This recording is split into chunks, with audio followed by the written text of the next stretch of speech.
Assalamualaikum warahmatullahi wabarakatuh. Baik, jumpa lagi bersama Bapak yaitu dalam saluran pendidikan kewarganegaraan. Pada hari ini kita akan membahas pembahasan soal bab 4 yaitu kelas 9 tentang keberagaman masyarakat Indonesia dalam bingkai Bhinneka Tunggal Ika. Baik anak-anakku, di sini Bapak akan membahas soal kutipan dari Ayunara Bahar. Ini kita akan bahas dengan secara sejelas-jelasnya, dan silakan kalian untuk menyimak dan menarik kesimpulan, dan semoga dari pembahasan ini bisa menambah wawasan untuk kalian khususnya dalam materi kewarganegaraan. Baik, langsung aja anak-anakku, kita akan membahas soal nomor pertama. Arti penting persatuan dalam keberagaman masyarakat Indonesia adalah terciptanya keamanan dalam lingkungan masyarakat, terwujudnya kehidupan masyarakat yang selaras dan seimbang, terbentuknya aturan untuk mengatur hubungan masyarakat atau mempererat hubungan antar suku. Jadi arti penting dari persatuan dalam keberagaman masyarakat Indonesia adalah, jawabannya adalah menurut Bapak B ya, terwujudnya kehidupan masyarakat selaras dan seimbang. Oke, berikutnya soal nomor 2. Berikut ini adalah alat untuk mempersatukan bangsa Indonesia. Kecuali kalau Pancasila itu jelas alat untuk mempersatukan, Undang-Undang 45 jelas. Apalagi semboyan Bhinneka Tunggal Ika. Nah, kalau kecuali jawabannya adalah C. Ya, C jawabannya. Oke, sekarang nomor 3. Sikap yang harus dihindari dalam mewujudkan persatuan dalam keragaman masyarakat Indonesia adalah, sikapnya adalah memandang rendah suku budaya lain, tidak menganggap suku budaya paling baik, atau menerima keberagaman suku bangsa sebagai sekalian bangsa, mengutamakan negara daripada kepentingan daerah, atau jawaban yang tepat adalah A ya, memandang rendah suku atau budaya lain. Oke, berikutnya kita bahas nomor 4. Keberagaman suku bangsa merupakan kekayaan bangsa yang tidak ternilai harganya. Oleh karena itu, jangan sampai mengabaikan suku dan budaya sendiri. Langkah yang tepat dalam rangka melestarikan suku dan budaya bangsa adalah, jawaban yang tepat. Oke, kalau menurut Bapak jawaban yang tepat dari poin ini adalah B, yaitu dengan menggunakan budaya ke anak cucu dengan membuat program dan fasilitas yang relevan. Jadi dalam rangka untuk kita supaya budaya kita ini tetap lestari, salah satunya adalah nanti kalian harus memperkenalkan kepada anak cucu. Nah, seperti itu. Itu jawaban nomor 4 adalah D. Oke, berikutnya kita bahas soal nomor 5 ya. Nah, ini. Salah satu prinsip persatuan kesatuan adalah prinsip Bhinneka Tunggal Ika, yang mengenai adalah, jadi Bhinneka Tunggal Ika itu berbeda-beda tapi satu jua ya. Nah, artinya apa? Jawaban yang menurut Bapak paling tepat di antara poin ini adalah mengakui bahwa bangsa Indonesia memiliki keberagaman suku, bahasa, agama, dan kebiasaan. Nah, inilah salah satu prinsip dari Bhinneka Tunggal Ika ya. Jadi jawaban nomor 5B. Kita lihat. Oke, B ya. Oke, nomor 6 sekarang kita akan bahas. Oke, fokus lagi nak. Cara pandang bangsa Indonesia tentang dirinya dan lingkungannya sebagai suatu kesatuan ideologi politik, ekonomi, sosial, budaya, dan pertahanan, keamanan disebut adalah, jawaban yang paling tepat. Ideologi itu cara pandang suatu bangsa ya, biasanya dalam suatu konteks hal politik, ideologi ya, cara pandang atau yang dimiliki oleh setiap bangsa itu mempunyai ideologi bangsanya ya. Misalnya kalau kita ideologi bangsanya adalah Pancasila. Oke. Nasionalisme berarti rasa cinta tanah air, terus wawasan Nusantara, cara pandang ya, dan cita-cita pembangunan nasional dalam perwujudan dari tujuan bangsa Indonesia. Nah, jawaban yang tepat menurut Bapak adalah C, wawasan Nusantara. Ini adalah cara pandang suatu bangsa terhadap lingkungannya di sekitarnya dilihat dari sara atau suku, terus agama agama, ras, dan antar golongan, salah satunya yang kaitannya dalam kehidupan kita sehari-hari. Oke, jawaban yang paling tepat menurut Bapak nomor 6 ini adalah C, wawasan Nusantara. Oke, jawabannya C ya. Oke, berikutnya kita bahas nomor 7. Tujuan pembangunan nasional itu tercantum dalam pembukaan Undang-Undang 1045 alinea ke, kalau menurut Bapak ini alinea ke-4. Jawabannya D. Oke, jawabannya adalah D. Kita lihat ya. Oke, jawabannya D. Oke. Seperti ini. D. Oke. Kita akan membuktikan apakah benar pendapat Bapak ini benar.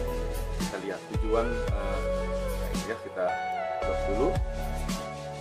Apakah benar pendapat Bapak atau salah? Kita lihat nanti, kita buka. Oke, di Google kita tanyakan ya, apakah benar ini pendapat Bapak ini alinea keempat? Ya. Oke. Ini ya. Kita pas. Ya. Oke, kita lihat tujuan pembangunan nasional. Alinea berapa? Alinea keempat ya. Nah, ini. Pembukaan Undang-Undang ke-45 menyebutkan tujuan dari pembangunan itu melindungi segenap bangsa. Oke ya. Berarti jawaban Bapak alinea keempat tepat ya. 7D. Oke ya. Oke, sekarang kita bahas nomor 8. Baik anak-anakku, berikut ini yang bukan tujuan pembangunan nasional yang termaktub dalam pembukaan Undang-Undang 45 adalah, oke, yang menurut Bapak yang bukan tujuan pembangunan ini kawasan Asia Tenggara ini. Kalau A, B, C itu adalah tujuan pembangunan nasional ya. Ini D ya, kecuali kan bukan tujuan. Nah, D jawabannya. Oke, nomor 9. Oke, anak-anak. Nomor 9 di bawah ini adalah faktor yang mempengaruhi persebaran suku bangsa di Indonesia. Oke, kecuali apa? Faktor geografis udah dibahas ya. Perdagangan laut, kedatangan bangsa asing. Oke, ini faktor mempengaruhi persebaran. Kecuali ini jawaban yang kurang tepat adalah D, konflik antar masyarakat. Nah, D ya. Oke, kalau poin A, B, C ini adalah faktor yang mempengaruhi persebaran. Oke, sekarang kita bahas nomor 10. Nah. Oke. Nomor 10, peraturan tentang perbuatan manusia yang lazim dilakukan sejak zaman nenek moyang diikuti oleh keturunannya disebut adat. Kalau norma, kebiasaan, adat, istiadat. Kalau yang paling tepat adalah adat. Kalau menurut Bapak, adat itu adalah merupakan perbuatan manusia yang lazim yang dilakukan dari zaman nenek moyang sehingga kita itu mengikuti adat. Ya. Kita lihat jawabannya adalah C. Tepat sekali Bapak ya. Oke, nomor 11. Sekarang kita akan bahas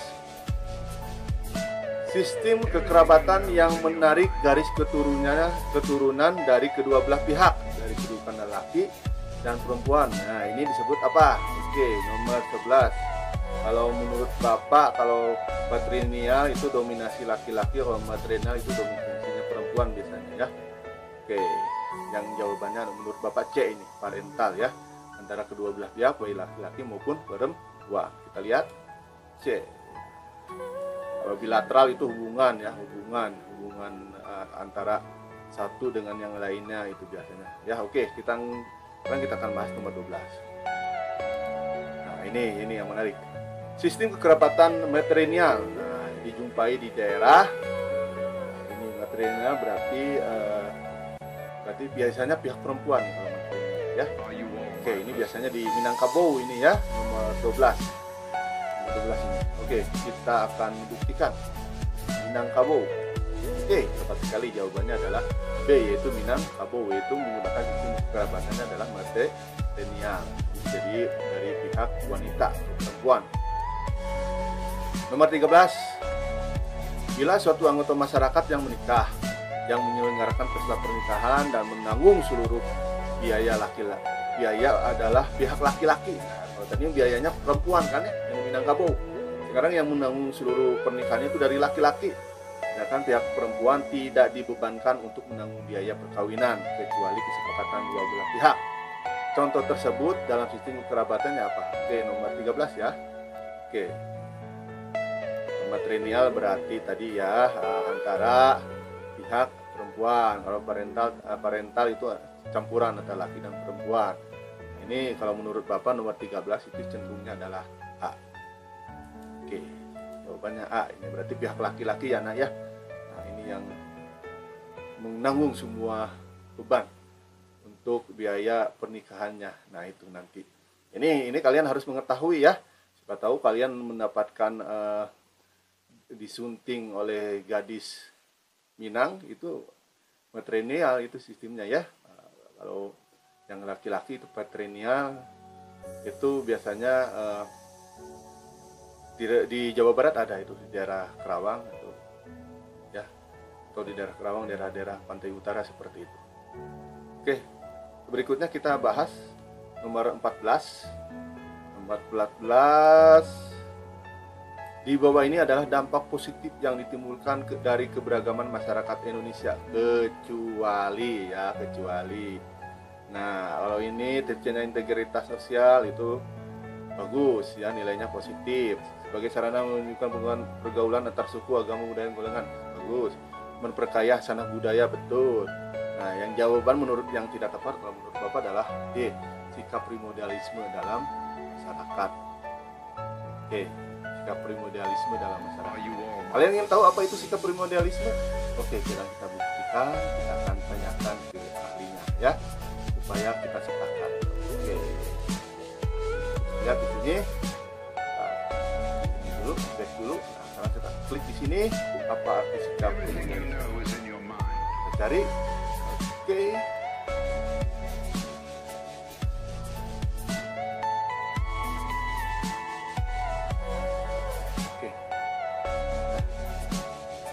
Nah, ini.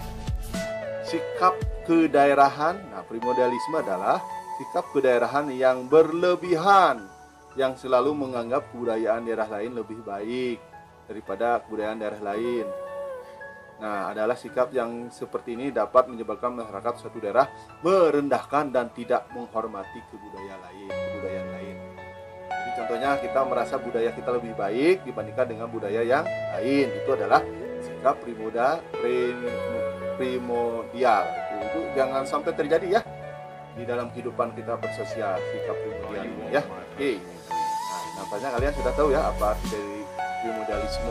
Oke, adalah sikap yang merendahkan budaya lain dan menganggap budaya kita lebih baik. Jangan ya. Oke, itu jawabannya adalah D ya. C ya ini. Oh ini mohon maaf tadi nomor ini ya, nomor 14. Oke, sekarang nomor 15 ya. Nah, nomor 15.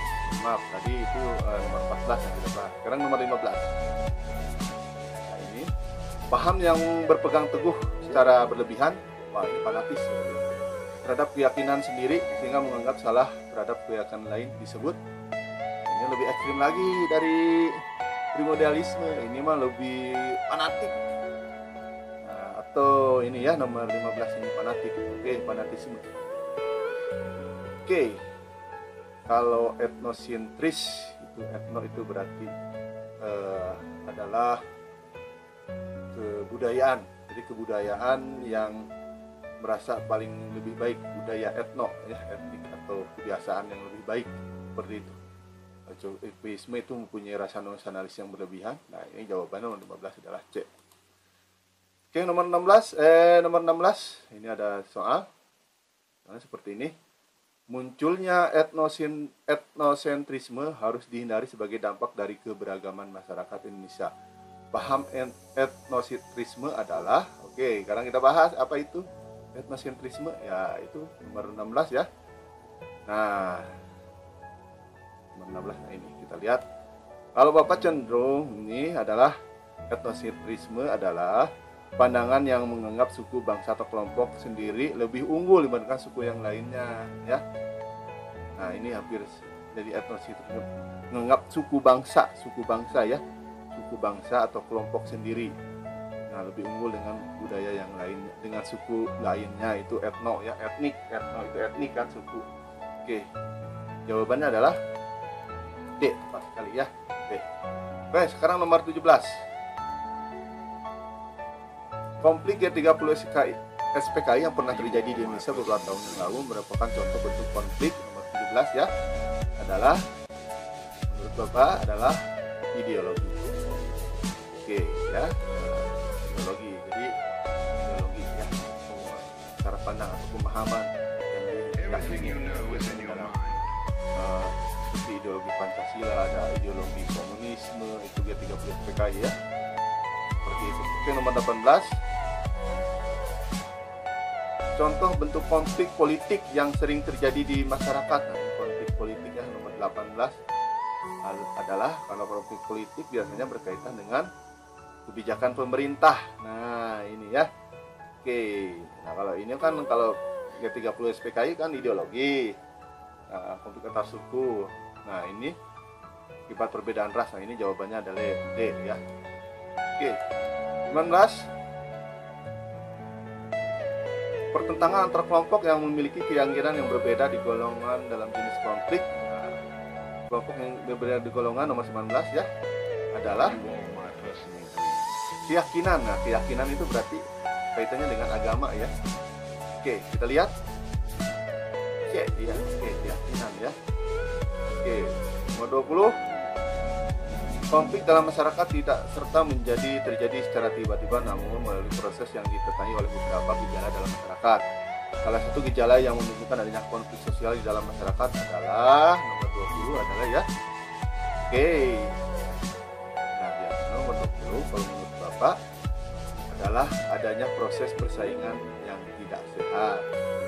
Ya, ini biasanya akan terjadi konflik ya. Oke, kita buktikan. Oke, C jawabannya nomor 20 C ya. Oke, nomor 21. Konflik tidak hanya berdampak negatif namun juga berdampak positif. Salah satu akibat positif dari suatu konflik adalah nomor 21 adalah G. Jawaban yang paling tepat adalah menurut Bapak adalah A.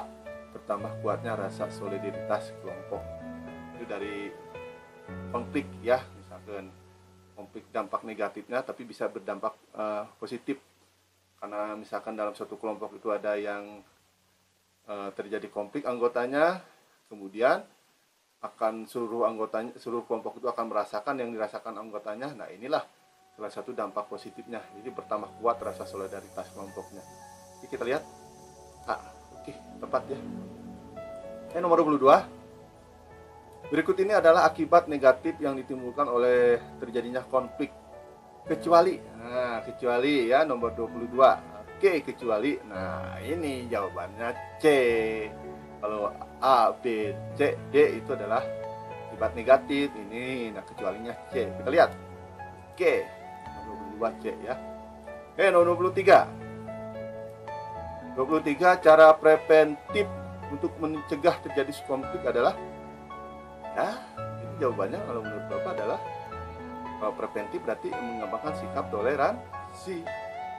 Nah, jadi masih dalam imbauan atau dengan sikap yaitu mengembangkan sikap toleransi. Oke, nomor 23A ya. Oke, nomor 24 pendampingan korban kerusuhan. Nah, pendampingan korban kerusuhan, perdamaian kerjasama merupakan salah satu upaya untuk meredam konflik dalam tahapan. Ini biasanya tahapannya adalah preventif pendekatan, kalau asosiatif, represif, nah itu, tapi yang paling tepat adalah kuratif, yaitu pendampingan korban kerusuhan akibat dari konflik tersebut. Kita lihat, oke jawabannya dia ya, D, kuratif. Kelima terakhir, sikap yang harus dipupuk untuk mencegah terjadinya konflik adalah nah yang paling tepat adalah membanggakan suku bangsa. Wah, salah. Bergaul hanya dengan teman, salah. Mempelajari kelemahan, salah. Nah, yang paling tepat adalah B. Nah, ini merupakan sikap saling menghargai dan menghormati berbagai keberagaman. Baik anak-anakku, itu demikianlah pembahasan kita tentang materi kelas 9 tentang keberagaman masyarakat Indonesia dalam Bingkai Bhinneka Tunggal Ika.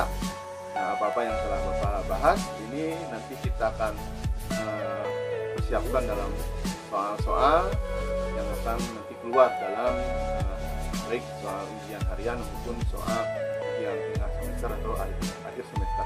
Demikian dari Bapak, tetap semangat, ingat tetap menjaga protokol kesehatan, ingat pendidikan adalah jembatan masa depan untuk meraih cita-cita.